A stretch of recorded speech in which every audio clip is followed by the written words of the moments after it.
Live from New Delhi, you're watching DD India Live, India's voice to the world. I'm Preeti Kaur. Coming up in the next 30 minutes, Israel claims new airstrike on a Gaza refugee camp, kills second Hamas leader as first civilian evacuees leave Gaza. Britain hosts Global AI Summit. Indian Minister Rajiv Chandrasekhar to participate in discussions on establishing collaborative framework for AI later today.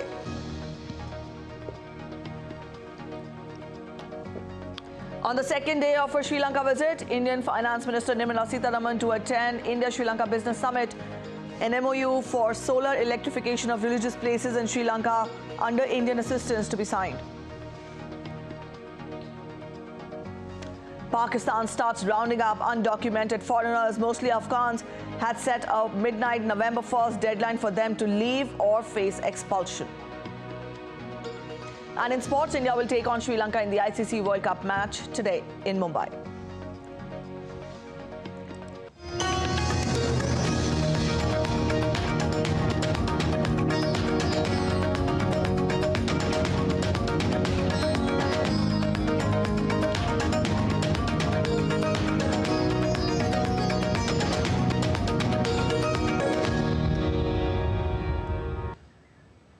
As Israel-Hamas conflict rages on, another Hamas leader was killed in a second strike by Israel on Wednesday at Gaza's Jabalia refugee camp in 2 days.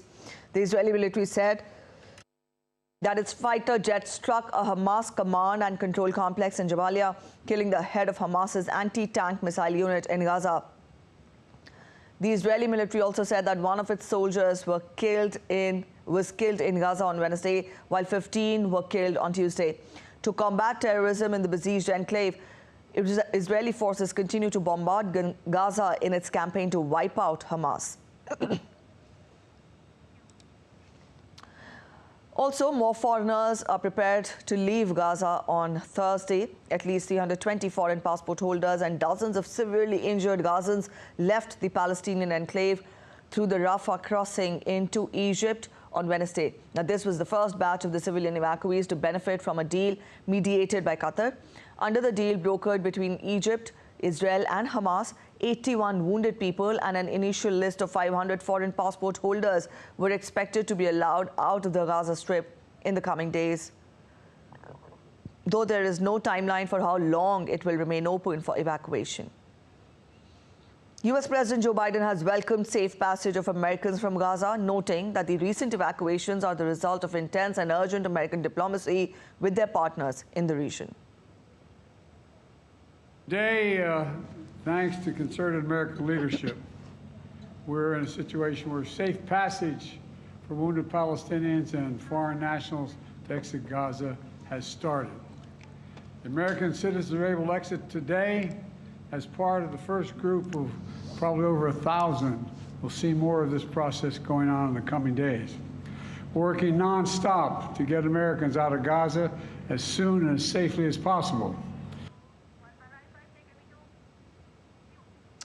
DD India correspondent Sarah Coates joins us from Tel Aviv in Israel. Sarah, to begin with, get us the latest update on the war first.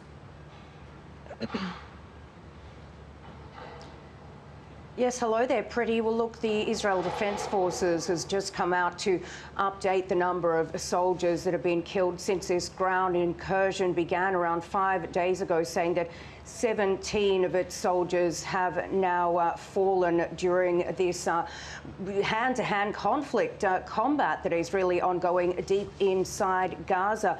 And look, that number is expected, unfortunately, to rise, Pretty, just seeing the type of fighting that is going on deep inside this coastal enclave. Now, the head of the IDF and also a southern commander have both come out to say that Israeli forces are now deep inside Gazan territory and are waiting at the gates of Gaza City. Now, heavy airstrikes have been continuing to pound the Gaza Strip. Large plumes of smoke and fireballs seen rising up into the sky as the IDF renews its orders for people to move from the north of the Strip down to the south for their own safety. repeating their message that they are targeting Hamas infrastructure, Hamas commanders, and also adding that they have killed dozens more Hamas fighters overnight, including 2 senior commanders. Sarah, yes, there has been a warning asking the people to shift to south of the Gaza Strip. Get us more as to the situation there, because this would lead to, a human catastrophe there, arranging for so many people there in the south of the Strip. But there are also reports that Israel has been striking the southern part of the Strip as well. Get us what is the latest with regard to this? Well, look, Israel has come out to say that people will be safe in the southernmost part of the Gaza Strip. This is where aid deliveries have been focused on to give these people the relief that they need after moving from the north to the south.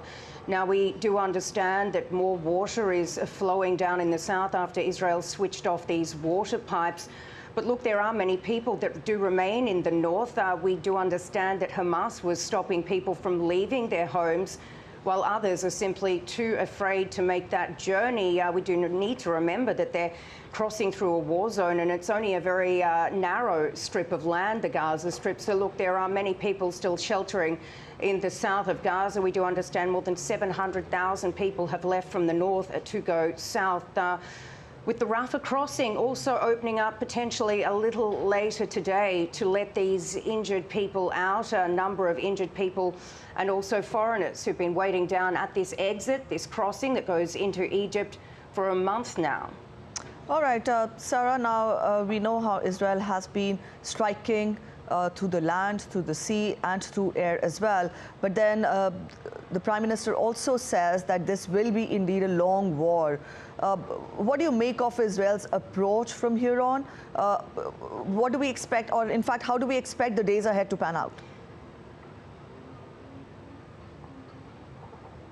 Well, look, that's yet to be seen. What we have seen so far on the ground is Israel making very small incursions. The soldiers that are on the ground, the troops on the ground, are being supported from the sky above, and this could be a tactic that the Israeli military is using to minimise its casualties within the soldiers' ranks there, and to really, you know, we're looking here at urban warfare. There are so many tunnels that have been built underneath the Gaza Strip, and both Hamas and the Israeli Defence Forces have released a lot of pictures, videos, showing their forces on the ground. Hamas has released video showing its fighters popping up out of little trapdoors in rugged terrain, while the Israeli Defence Forces has published pictures of its forces moving through destroyed neighbourhoods, destroyed buildings, and looking for Hamas fighters. So it really is urban warfare, and in this kind of fighting, many lives are lost, and this is potentially why we're seeing the Israeli Defence Forces moving slowly this time,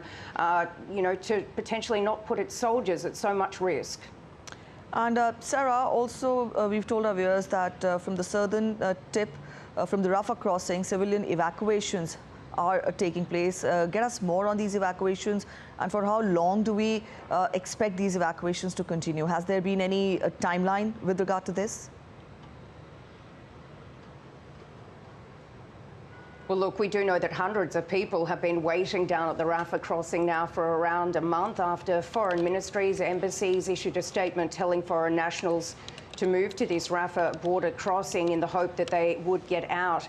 Now, yesterday, around 320 foreign nationals did make it out of the Strip, although there are still many people waiting there. This border crossing is expected to open once again today. But look, people down there at the Rafah crossing, foreign nationals, have actually been telling journalists that names are being read out. These are names that Hamas border guards actually have, and they are calling them out on a speakerphone, although people say they don't know how names got on the list and why their names aren't on it. So look, there's a lot of desperation down there. It's a pretty chaotic scene as many people are scrambling to get out, and really fighting breaking out with border guards as people are demanding safe exit.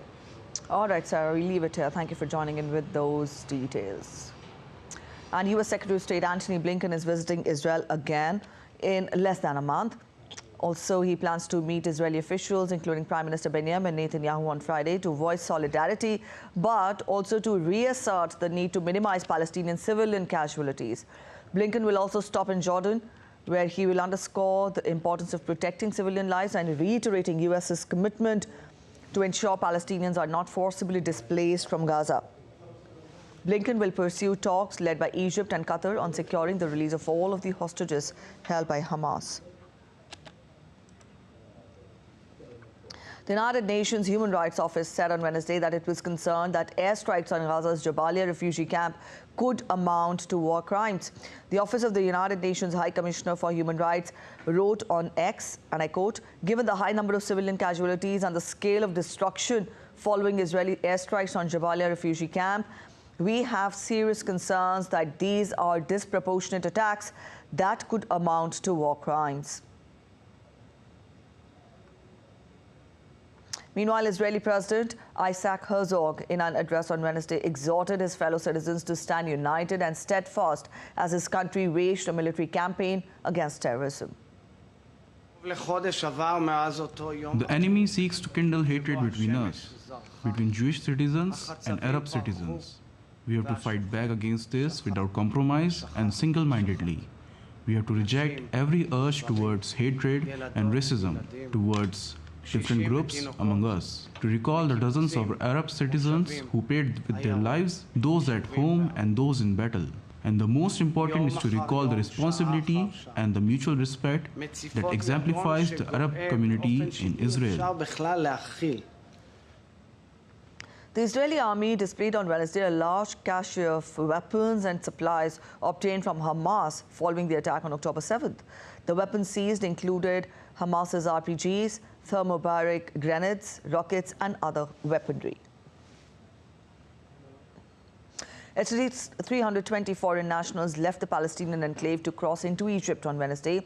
Australia's Foreign Minister Penny Wong said that 20 Australians were among the first group of foreign citizens who entered Egypt from Israeli-besieged Gaza Strip via the Rafah border crossing. Confirmed that overnight Australian time, 20 Australians plus 2 family members and a permanent resident were able to cross the border at Rafah out of Gaza into Egypt. As you know, we've been part of an international push to allow safe passage for foreign civilians out of Gaza, and particularly, obviously, advocating for Australians. I'm so relieved and grateful this first cohort was able to cross. As China assumed the Security Council's presidency in November, Beijing's ambassador to the UN in a press conference said that resolving the Israel-Palestinian question is a top priority. China will make efforts towards ceasefire in Gaza and seek to de-escalate tensions in the region. China also reiterated its support for a two-state solution.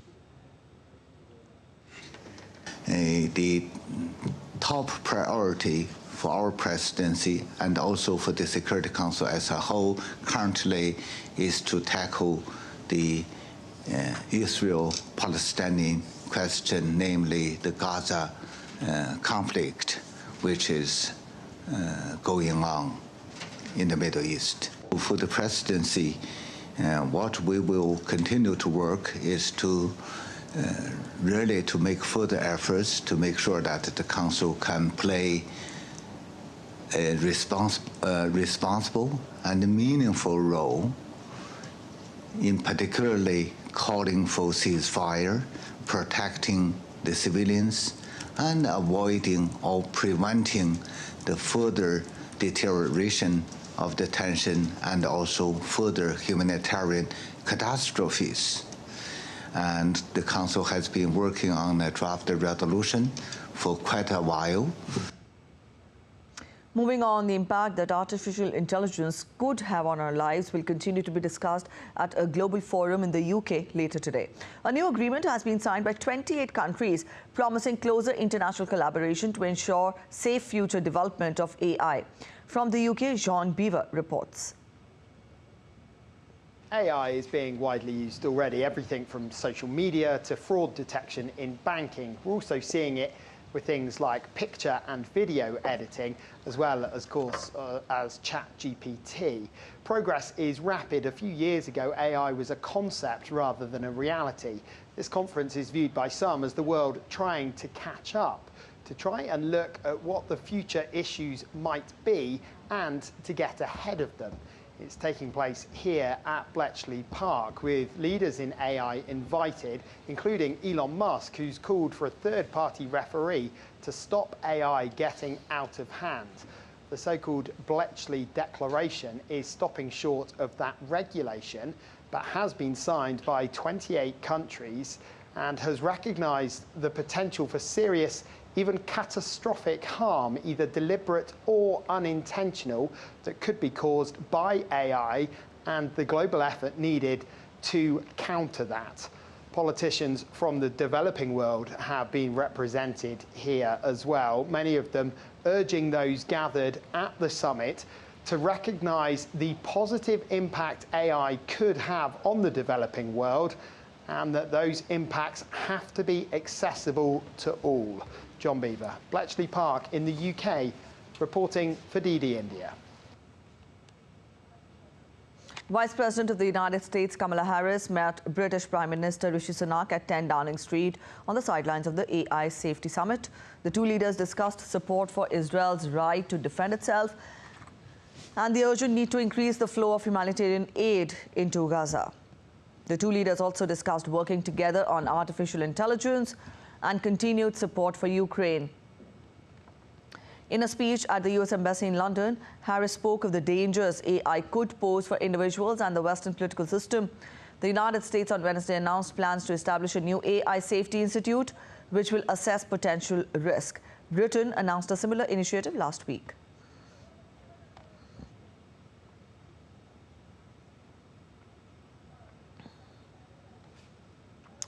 And up next, we're heading for a short break, but still to come on this edition of DD India Live. External Affairs Minister Dr. S. Jaishankar meets Indian diaspora in Portugal, urges Indian community to contribute to the Golden Jubilee celebrations of India-Portugal diplomatic ties.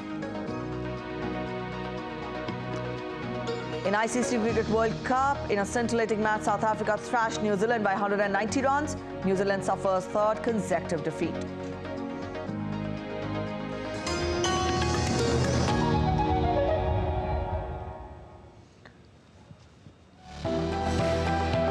Turning crisis into opportunity, transforming ideas into action, stories of real change, tales of sustainable solution.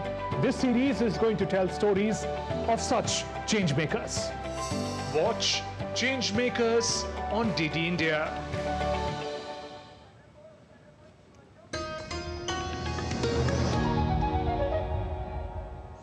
Welcome back after the break. You're watching DD India Live and I'm Preeti. Let's continue getting more international updates for you. In Pakistan, police dismantled mud houses in an Afghan colony on the outskirts of Islamabad late on Wednesday. All this is happening as deadline for undocumented refugees to leave or face expulsion ended on 1st November midnight. Pakistan cited security reasons, brushing off calls to reconsider from the United Nations, rights groups and the Western embassies. Residents of the demolished Afghan colony complained that they had not been given enough time. They had been given 2 weeks to clear out. Some of those ordered to leave have spent decades in Pakistan. The Interior Ministry of Pakistan said more than 140,000 people had already voluntarily left after days. Major roads of the country were jammed. The United Nations Refugee Agency has been warning that Pakistan's planned expulsion of more than 1 million undocumented foreign nationals risks triggering a human rights catastrophe.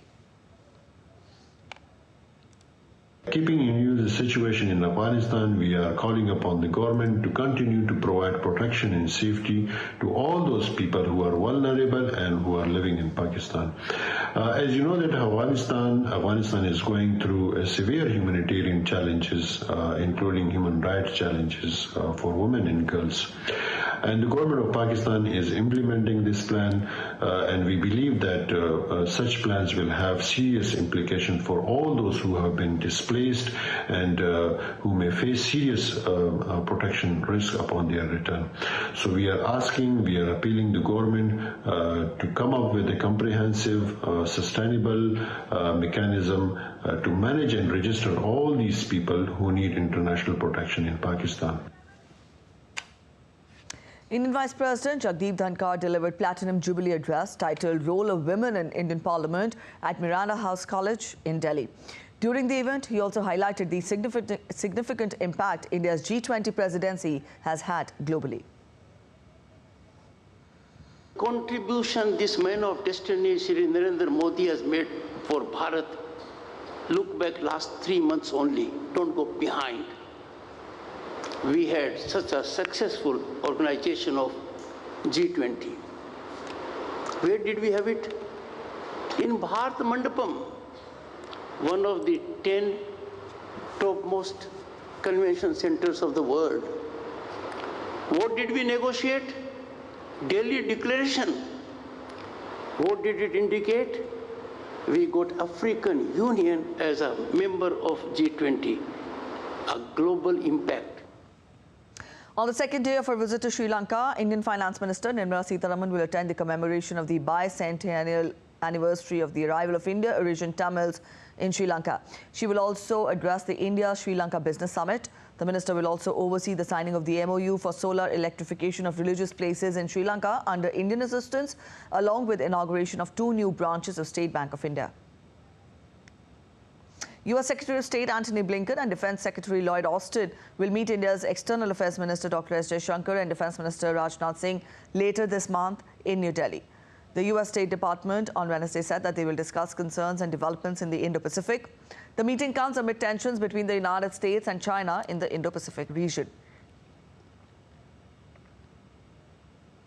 India's External Affairs Minister Dr. S. Jaishankar addressed the Indian community in Portugal. Dr. S. Jaishankar was accompanied by Portugal's Foreign Minister João Cravinho. In his address, the minister highlighted Portugal's contribution in promoting closer India-EU ties and also urged the Indian community to contribute to the 50th anniversary celebrations of India-Portugal diplomatic ties. Also, India and UAE discussed friendship ties and comprehensive strategic partnership between the two countries, and also the various opportunities for cooperation. It abounds in all fields, especially education. Indian Education Minister Dharmendra Pradhan met Sheikh Abdullah bin Zayed Al Nahyan, who is also the Minister of Foreign Affairs and Chairman of the Education of UAE. The key agenda of the meeting included exploring opportunities for collaboration with particular emphasis on the realm of education, where proactive initiatives emerged as a result, including the plans to establish a branch of prestigious Indian Institute of Technology, Delhi, right in the heart of Abu Dhabi. This high-profile meeting marks another significant chapter in the evolving partnership between these two nations. The government e-marketplace CEO on Wednesday held a press conference in New Delhi detailing the expansion of services that this platform has undertaken. The CEO also spoke about onboarding of the specialized services through this platform and also showcased growth in the service sector. DD India's Dibyendu Mondal spoke to the CEO to get more insights. Let's listen in. Joined by the CEO of GM. Welcome to Doordarshan, sir. So what are the services that you will be offering through and you have been offering, and what has been the addition in the last couple of years, and how has the response been? Services came in 2 years after inception of GEM. So in 1920, we did a modest service procurement, primarily for manpower hiring and vehicle hiring, the traditional ones. But then in the last 4 years, the growth has been phenomenal. And today I can very proudly say that any service required by the government is today available on GEM. Be it a specialized service, be it a very technical service, be it a financial service, it is all available on GEM. If we talk of figures, in the first year when services were introduced, we did procurement of about 3,000 crore, which was just about 13% of our total procurement. In the current year, we will touch about 1,50,000 crore of service procurement alone, which will be around 50% of our total procurement. So the journey has been phenomenal. Going forward, again, we'll see whether we can delve into niche areas also and provide services for the government. What are the challenges that you have faced so far with respect to, there are traditional methods of procurement, especially by the state governments. How are you overcoming that? Initially, the challenge is only regarding the mindset, because everybody is scared of a new system. I mean, when the mobile phone came, people could not use it properly. But today it has become a part of our life. So it is how comfortable you get with the system. So one is that mindset, overcoming the mindset, and the second is demonstrating the advantages. So when we go to a state, we tell them that, look, these are the procurements done by you in the last 2 years, and this is the procurement done by a similar government, maybe a neighboring state, on GEM. And you see the advantage. You see that our contracts don't fail, our contracts are not rejected, our rates are better, those advantages, once you show them, then people automatically come on board. Thank you so much, sir, for speaking to Doordarshan. This is Dibyendu Model with camera person Sharda from New Delhi for DD India. India will aim to seal the semi-final berth as they square off with struggling Sri Lanka in the ICC World Cup match on Thursday in Mumbai. India has remained undefeated in the tournament so far, winning all its 6 matches. On the other hand, Sri Lanka has lost 4 of their 6 matches. DD India's Tapas Bhattacharya joins us from Wankhede Stadium. Tapas, both the teams would be eyeing a win. While we see a very confident team India, we'll also see Sri Lanka after having 2 wins. Let us get more from you. Which team will you play your cards on today?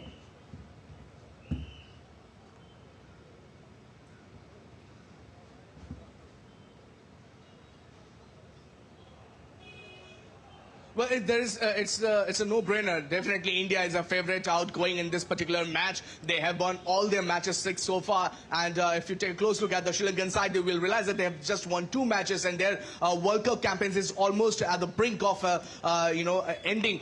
They need to win this match, and they need to come back. And you have with me, behind me, there is exciting fans who are cheering up for India. And let me give you a small sneak peek of what they think. Sir, what do you think, sir? India gonna win today. What about you, sir? India gonna win Sri Lanka. I'm all the way from US, San Francisco, to support India. Rohit Sharma. Okay, Rohit Sharma, India, Virat Kohli. Virat Kohli. India win Kohli's century today. Okay. Come on, India! So, just that, I can tell you, some of the young kids are out here also. They are supporting India, but which player you are supporting? Shubman Gill. What about you? Virat Kohli.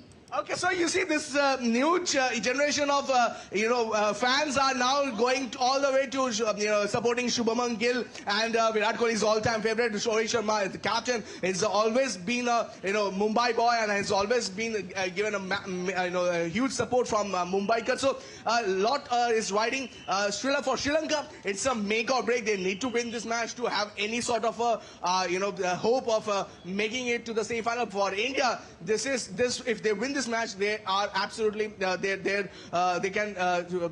semi-final spot is almost finalized. So a lot is riding on this particular match, and India definitely is a favourite going into this particular encounter. Preeti. All right, Tapas, on that note, we'll end this conversation here, and I'm sure the match again will be making it a super Thursday for all the cricket fans today.